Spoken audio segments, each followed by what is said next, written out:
It was Friday, 7th period calculus class. Spring break was coming. Everyone was restless, counting down the minutes until freedom. Our teacher was playing brand logo games with us on Sporkle. He was always laid back like that. No test today. My friend just answered Adidas when the loudspeaker crackled to life. The dean's voice cut through. It sounded wrong, panicked. This is not a drill. Lockdown. Now. I felt chills crawl up my arms. Goosebumps. Our laid-back teacher wasn't laid back anymore. He was running. He killed the lights and pushed us to the back corner. We huddled there in the darkness. Complete silence. 2 minutes passed. Then the electrical panel stopped humming. They'd cut all power to the building. This was serious. We looked at each other's faces in the dim light. Then we heard it. A man screaming down the hallway. It wasn't words at first, just this raw, animal sound. 2 girls started crying. That made it worse somehow. The screaming got closer, louder. He was coming our way. Then he started banging on the lockers outside our room. Metal crashing, over and over, while he screamed those words. "I'll kill all of you. I'll kill all of you." My heart was slamming against my ribs. I couldn't breathe right. My teacher held a finger to his lips, shaking. We stared at each other. No one moved. The banging moved from the lockers to our classroom door. Our door. The only thing between us and him. One of the crying girls screamed, "No!" when he touched it. The banging got worse, harder. He was trying to get in. "Open up! Open up!" The door was shaking in its frame. 2 girls were sobbing now. I could hear their breathing. Fast. Desperate. I thought the door would break. I really did. It felt like hours. Him pounding. Us frozen. Waiting. Then his fists stopped. The screaming moved down the hallway. That insane voice getting quieter. But we could still hear it. We waited. 10 minutes, maybe. Felt like 30. Nobody spoke. Nobody moved. We just sat there in the dark. Then the dean's voice came back on. He explained everything. A man had entered the building, attacked the front desk woman. She ran outside, screaming. Nobody knew if he had a weapon. No cameras. No security. The school was wide open. Staff swept the building. They couldn't find him anywhere. Resume teaching. Keep doors locked. No one leaves. We sat there, doors locked, knowing he was still inside somewhere, hiding, breathing, waiting in some dark corner of the school. That night, the janitor found him in a storage closet. He was sleeping, curled up in the back, among the mops. Sticking out of his pocket was a .44 Magnum. The janitor must have made noise, left the door open. Something. By the time police arrived, the closet was empty. He was gone. We never found out who he was, if they caught him. Sometimes I think about that door shaking in its frame, how thin it was, how easily it could have opened. I think about him sleeping down there all afternoon while we waited. The gosa in his pocket, his fingers inches from it. I think about the janitor opening that door in the dark, what he saw, those eyes opening in the shadows. And I wonder where that man is now.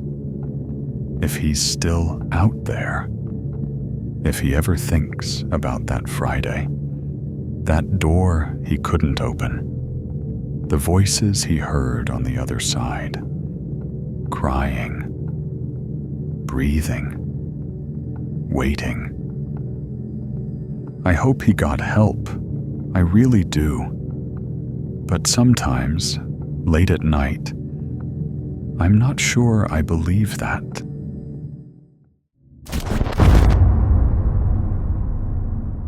I'm 22, fresh out of college with my first real job.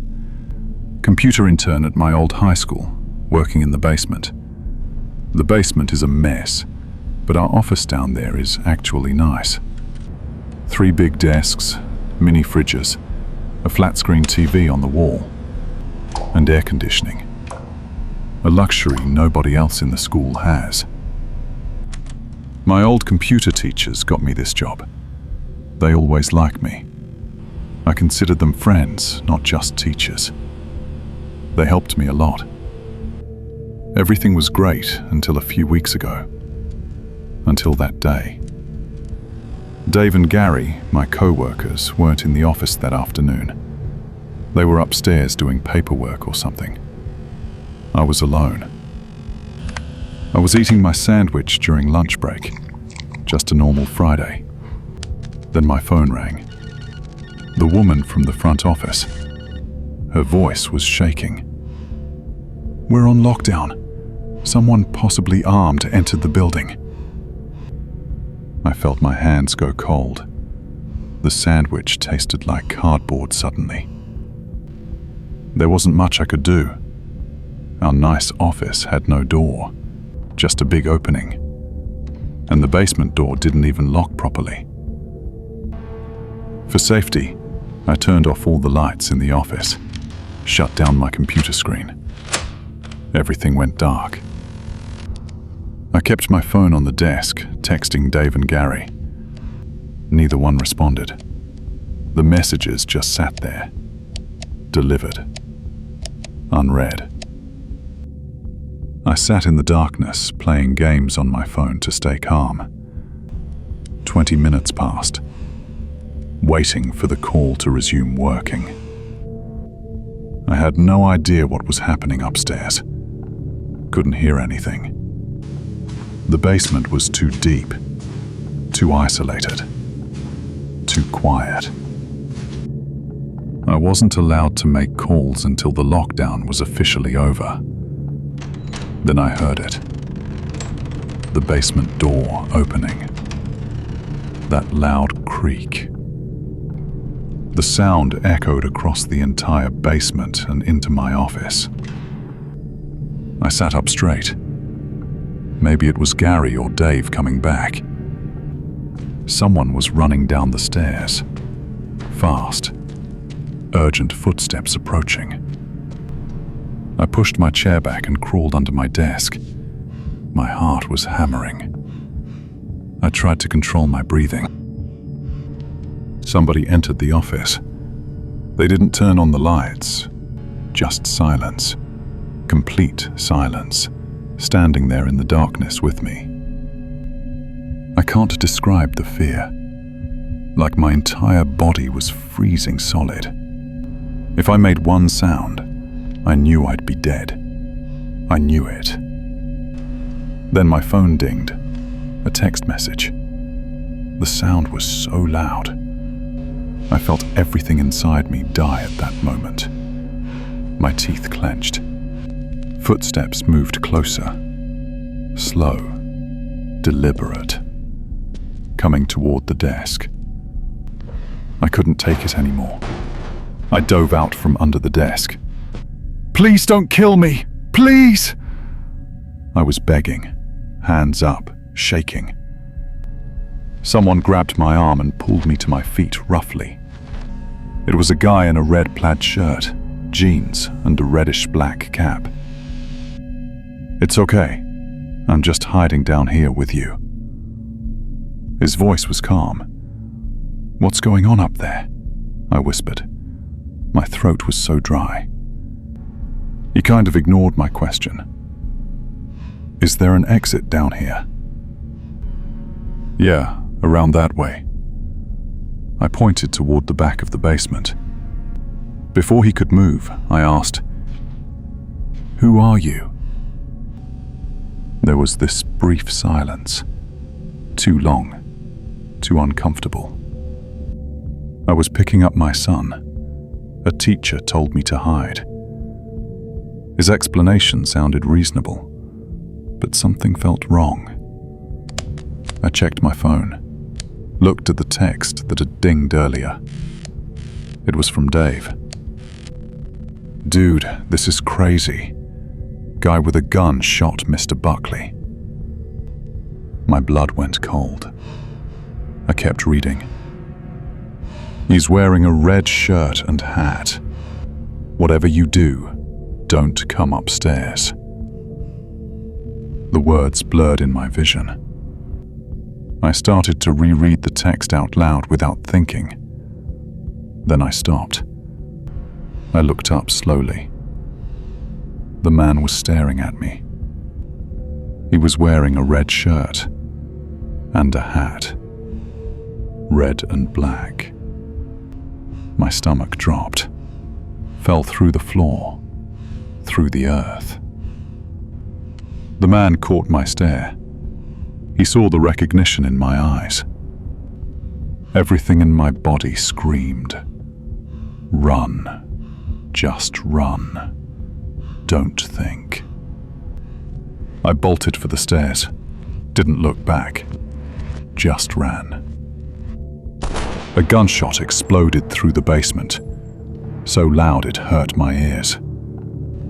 I heard the bullet hit something metal in the darkness behind me. It ricocheted. The sound kept echoing. But I wasn't hit. Thank God. I made it upstairs, burst through the door into the light. Police were waiting at every exit, including the basement. They caught him the second he opened that door, guns drawn. Mr. Buckley survived the gunshot. That was the good news. They said he and the man had some kind of history, some beef, but they never told us what it was, never explained why. All we know is that nothing could have warranted this. Nothing. I still hear that gunshot sometimes, late at night, when it's quiet. That explosion in the darkness, the bullet hitting metal. How close it must have been. How easily I could have died. I think about those 20 minutes I sat there texting Dave and Gary, not knowing, just waiting in the dark, playing games on my phone. I think about him running down those stairs toward me. How I almost called out, "Gary? Dave?" before hiding under the desk. If I had called out, Would he have shot me right then? I think about that silence. Him standing there in the darkness. Both of us breathing. Both of us waiting. For different reasons. And I think about my phone dinging. That tiny sound. How it gave me away. How close that moment was to being my last. Sometimes I wonder what he was thinking in those seconds before I ran. If he was deciding, calculating, planning what to do with me. I don't work in that basement anymore. I requested a different assignment. They understood. They moved me upstairs to a classroom office. But sometimes I have to go down there for equipment, for files. And every single time, I look at that desk I hid under. That dark office with no door. Just an opening. Just empty space. And I remember how quiet it was. How dark. How close. The sound of that gunshot will never leave my mind. Never. It echoes. Even now. Even in the silence. Always echoing.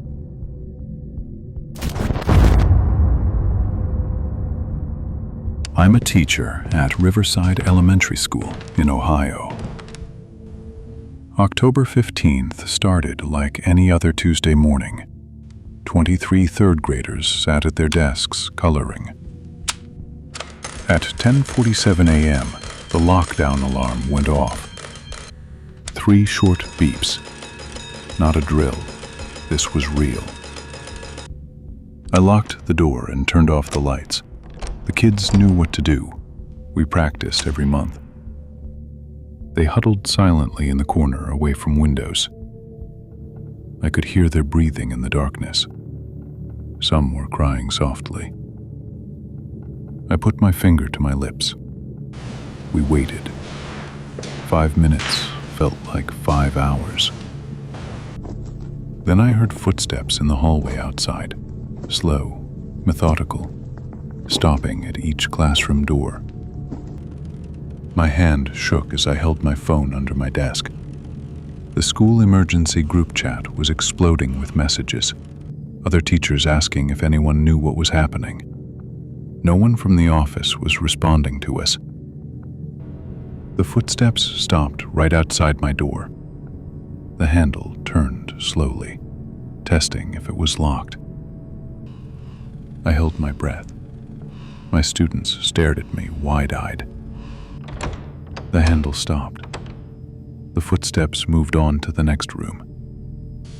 I heard the same thing. Turn, test, move on. Then I heard Mrs. Patterson's door open down the hall. She taught 2nd grade, room 108, right next to mine. There was a scream, cut short, then dragging sounds, something heavy being pulled across the floor. My student Emma started hyperventilating in the corner. I crawled over and covered her mouth gently. "I'm sorry, Emma. I'm so sorry, but you have to be quiet." Her tears soaked through my fingers as I held her. The footsteps came back, stopped at my door again. This time there was knocking, soft, almost polite. A voice said, "I know you're in there with them." My blood went cold. That wasn't a police officer's voice. "Open the door. Make this easier for everyone." I didn't move, didn't breathe, prayed he'd leave. Marcus, one of my students, started shaking uncontrollably. The voice outside said, "I can hear the crying." Then he said a name. "Emma?" I can hear Emma. How did he know her name? How? The doorknob turned again, harder this time, violent. The lock held, but the door frame started splintering. I grabbed the scissors from my desk drawer. Pathetic, but it was all I had. The banging stopped. Complete silence. 30 seconds passed. Then a minute. Then 5. I checked my phone. 11:03 a.m. 16 minutes since lockdown started. A new message appeared in the teacher group chat. From Principal Morris. Stay locked. Police are coming.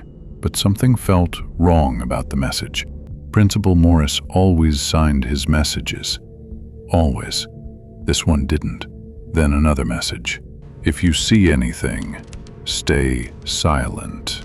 I noticed the message came from his phone number, but the school Wi-Fi had been cut 10 minutes ago. How is he sending messages on the school system? Unless someone had his phone. Unless someone was him. I heard footsteps again. Multiple sets this time, moving room to room systematically down the hallway. Doors opening, children screaming briefly. Then silence. Each room, one after another, getting closer. My students were starting to lose control. Little Sophie was praying quietly, hands clasped together. David had wet himself. The smell filled the room. I didn't care. I just needed them to stay quiet. Another message came through from Principal Morris. Teachers, the situation is under control. Begin evacuation. Every instinct I had screamed this was wrong. Real protocol said wait for police announcement via PA system. The PA system had been silent since the alarm started. I sent a message back. What is the safe word? We'd established a safe word in August for exactly this situation. 3 minutes passed. No response to my question. Then, open your doors now. That's an order. I turned off my phone. Whoever that was wasn't our principal. The footsteps were right outside my door now. I counted 3 different sets, 3 different rhythms. A new voice called through the door. This is Officer Reeves. We've secured the building. You can open the door. My student, James, whispered, "My dad is Officer Reeves." "That's not my dad's voice. That's not him." I squeezed his hand, kept my scissors raised. The door handle turned again, then stopped. I heard whispering outside, multiple voices conferring quietly. Then footsteps moving away, towards the elementary wing main entrance. I checked my watch. 11:34 a.m. 47 minutes of hell. My phone was off, but I could feel it vibrating constantly. Parents. Had to be parents, terrified, demanding answers. I couldn't risk turning it on and making noise. We waited. The classroom was completely silent now. My students had gone into shock, staring at nothing. At 12:15 p.m., I heard new voices, different ones. Professional, authoritative, real police. I could tell somehow. "Clear! Clear! Room 106, clear!" Moving through the building. Then a knock on my door. "This is Sergeant Williams. Ma'am, what is the safe word?" He asked my question. I almost collapsed with relief. "HummingBird," I answered. "Correct. I'm going to unlock your door now." The door opened. Light flooded in. Hurt my eyes. 3 officers stood there. Real badges, real uniforms, real faces. Behind them, the hallway was destroyed. Blood on the walls. They evacuated us quickly, covered the children's eyes. But I saw all of it. Mrs. Patterson's body outside room 108. She'd opened her door. The second grade classroom, empty.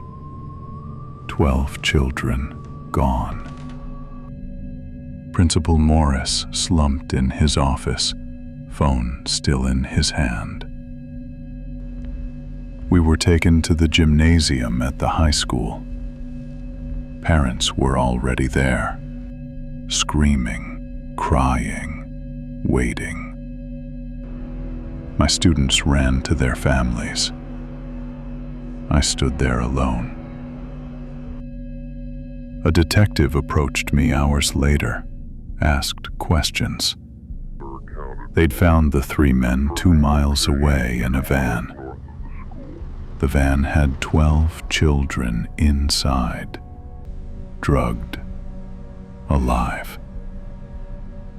The men had worked at the school, janitors, for 3 years.